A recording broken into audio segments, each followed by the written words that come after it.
Alright, let's dive into something that's been sparking a lot of debate lately: full-body MRI scans. You've probably seen the headlines or maybe even heard someone rave about how it's the ultimate health check. But here's the thing, it's not as straightforward as it seems. Personally, I think this is one of those topics where the hype meets reality, and the collision is fascinating. Let me explain. First off, the idea itself is intriguing. Imagine lying down, getting scanned, and walking out with a full report on your body's hidden secrets. It's like having a crystal ball for your health. But here's where it gets tricky. What if that crystal ball shows you something that isn't actually a problem? That's the crux of the controversy. Full-body MRIs are notorious for false positives. They often flag abnormalities that turn out to be nothing. And that's not just me saying it. Studies show that up to 95% of asymptomatic patients have some kind of abnormal finding, but only a tiny fraction, like 1.8%, are actually cancer. What many people don't realize is that these false positives can lead to unnecessary stress, follow-up tests, and even invasive procedures. It's like being told you have a ghost in your house when it's just a creaky floorboard. Now, let's talk about Andrew Huberman, the neuroscientist and podcaster who recently weighed in on this. He's a big advocate for full-body MRIs, claiming they've saved lives by catching operable issues early. But here's the catch. He's also financially tied to a company that offers these scans.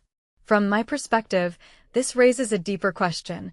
How much of his endorsement is driven by genuine belief, and how much is influenced by his partnership? Don't get me wrong, I'm not saying he's wrong, but it's important to consider the context. What this really suggests is that even in the world of science and health, there's often a fine line between advocacy and conflict of interest. What makes this really interesting is the backlash from other medical professionals.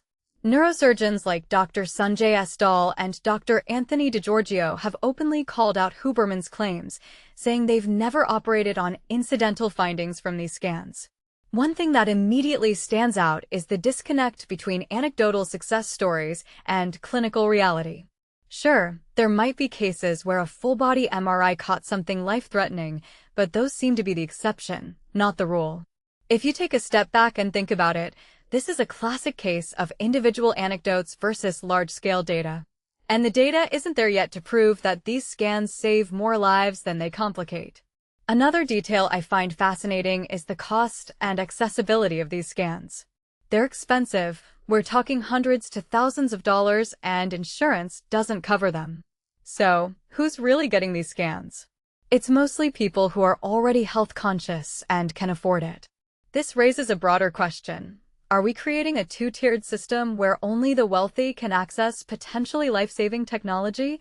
In my opinion, this is where the conversation needs to shift.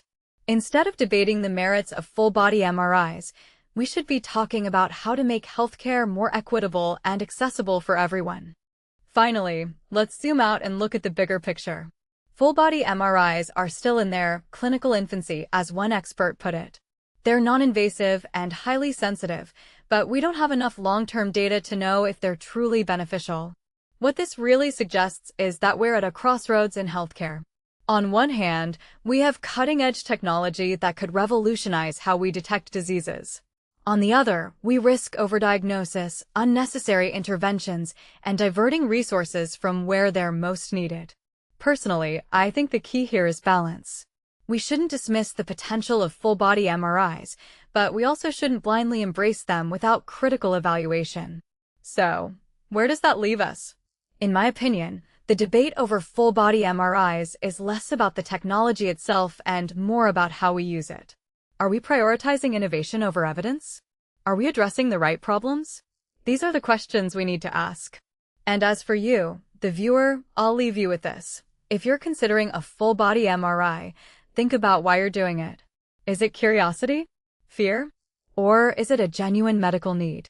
Because at the end of the day, the best health decisions are informed ones. Let me know your thoughts in the comments. I'd love to hear your take on this.